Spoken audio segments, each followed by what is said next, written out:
1991-жылдагы чек ара сызыгы Худжант Арка Канибадам автожолунун тең ортосунан өткөндүгүнө байланыштуу тажик тараптын сунушу менен бул автожол толугу менен жана Достук жайма базары 3 гектар же кошуна тарапка калтырылып жазылды. Бул калтырылып жазылган жерлердин аянты 12 гектарды түздү. То есть жолдун ортосу биздин чек ара тараптан жана баягы базар.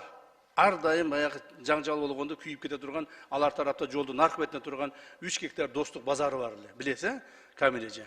Ошол базар, ошолор бардык 12 гектар экен. Анын ордуна, ошол 12 гектардын ордуна тажик тараптан 2 эсе көп жер аянтын алдык. Башкача айтканда, Лаккон участогунан 25 га сугат жер кыргыз тараптын пайдасына алынды. Эмне үчүн? Себеби биз аларга ушундай талапты койдук.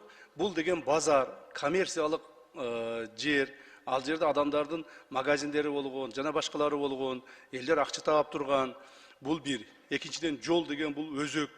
Жол негизги мындай бир чоң нерсе, бул жөн эле аянт эмес деп ушундай убедить этип отуруп, алардан 2 эсе көп жер аянтын алдык, 25 гектарды. Мындан сырткары, ошол эле Карабак, Лаккон участогунан кыргыз тарап пайдаланып келген 200 га жер аянтын тажик тарапка калтырылып, ордуна тажик тараптан 200 га, анын ичинен 130 га Карабак, Лаккон участогунан жана 70 га Куруксай участогунан сугат жерлер кыргыз тарапка калтырылып жазылды.